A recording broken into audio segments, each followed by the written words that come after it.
Hello everybody. First of all, I just want to say thank you so much for subscribing. I've got 116 subscribers now, which means a lot to me. It may not be anywhere near, say, I don't know, The Amazing Atheist or whatnot, but it does mean a lot to me. And making these videos has been very therapeutic and has kind of helped me speak a lot more louder and stop mumbling as much. So I recommend everyone do it, even if it's just reading some chapters of some book. I really recommend it because it really does improve you. So thanks for that. Anyway, I want to talk about an issue that has kind of perplexed me a little bit. So it's about the so-called Scottish independence. And I use that term very loosely because it's not independence for a number of reasons, but that's not the point of this video. I just watched a debate on Scottish independence and whether Scotland should be part of the UK. And this video comes from a Christian perspective. Now, just for your information, I'm not a Christian. I'm an atheist. But I was kind of perplexed by this video for a number of reasons because, I mean, it came from the perspective of the video was basically, is it good from a Christian point of view to be independent? In other words, for instance, to have like a fair and prosperous society, a more Christian society, because Scotland used to be a very Lutheran country. Now, not so much, I don't think, but it was quite perplexing for a number of reasons. So, what it is they don't seem to understand the role of the government in terms of the Christianity, because for instance, they talk about poverty. About the poverty in Scotland, which I admit there is. I've been there a couple of times myself. It's very much like Manchester, very poverty. But they never link it once to, say, single motherhood, and poverty and single motherhood are intrinsically linked, and it seems like it seems like they don't seem to understand, these Christians. They don't seem to understand that that it's the government's policies that are the reason for this. That it's nowhere in that video, in that debate, did they realise this. It's quite perplexing. It really is. They also mentioned abortion very briefly, and that got me thinking as well. Well, surely if you wanted to reduce abortion, which I've already made my opinions on that, but surely if you want to reduce abortion, then surely you should be staying in the UK and voting for UKIP, because UKIP want to reduce the abortion limit. So why aren't... I mean, it's not like the SNP are going to vote for that, are they? So it just seems really bizarre. I mean, all the interests for it to be a so-called Christian nation surely rest on being part of the UK, because the rest of the UK is far more conservative than Scotland is. So that's quite bizarre. And yeah, going back to that single motherhood thing. I mean, they point to these nations like these smaller nations and seeing how they're so-called more democratic, and it's like they forget that Iceland has a lesbian as a president or prime minister. Not that I've got anything against that.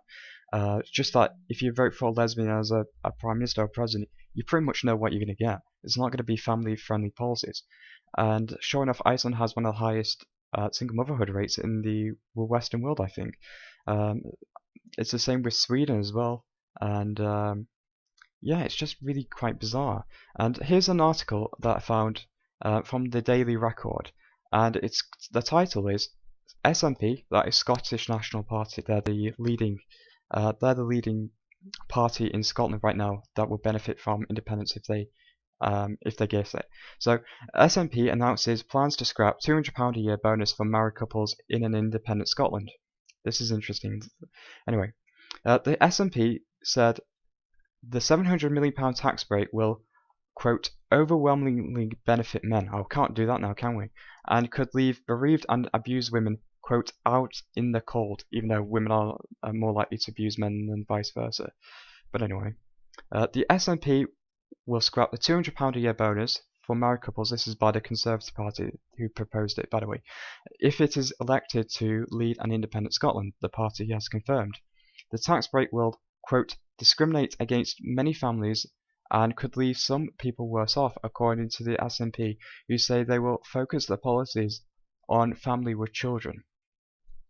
The £700 million tax break, which comes into force in 2015, will allow the lower earner to transfer up to £1,000 of their unused tax allowance to the other. But the scheme will, quote, overwhelmingly, let me repeat that. But the scheme will overwhelmingly benefit men, and that's a quote, as they are more likely to be the higher earner and leave bereaved and abused women, quote, out in the cold. See, this is the propaganda that they use. I mean, these socialist parties are hands in hand with the feminist parties, with the feminist ideology, because the socialist parties exist to replace the men.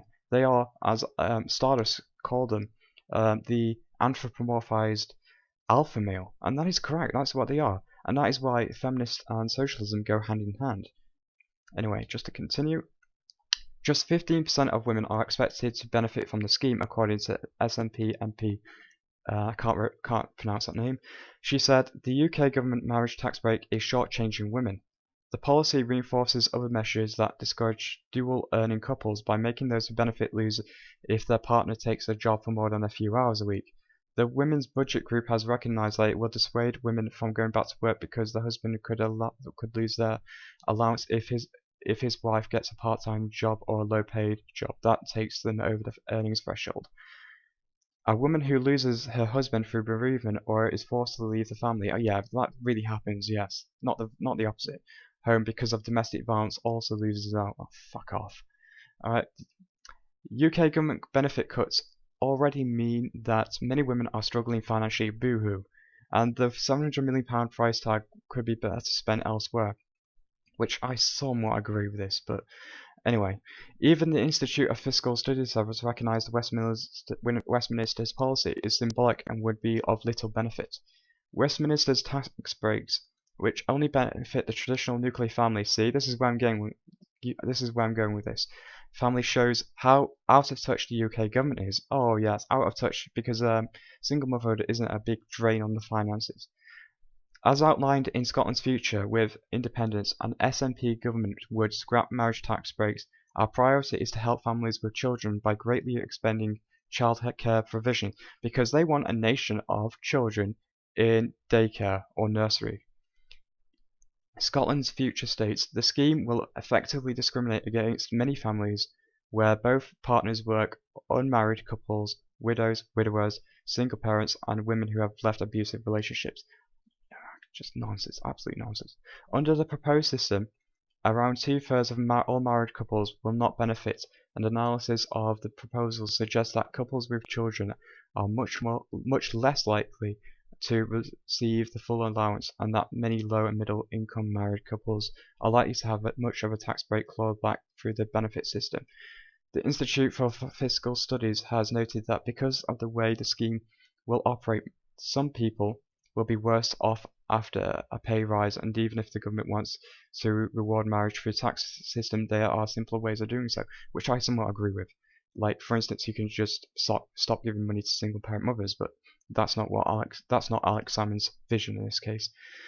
With access to tax benefit powers to the Scottish government, we will make a different choice from okay, never mind. The point I'm trying to make is this.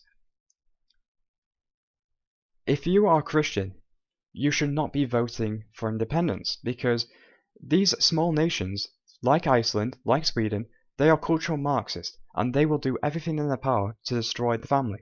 And that, I don't, it's really quite simple. It really is that simple, and it's absolutely bewildering how these religious people in Scotland can't see this. They are, the Bible is meant to be, well, it is. It's the most red pill source on the planet. The Bible is red pill. Everything from Eve, from not having telling men to love their wives, but not vice versa. It is very red pill. And here we have a bunch of religious men basically giving, endorsing this socialism, which basically says fine, do whatever the fuck you want and destroy the family. It's just, it's quite, it's just, it's hard to speak. It really is that speechless. It's ineffable. It really is. So thanks for listening. I'll link every article below the bar.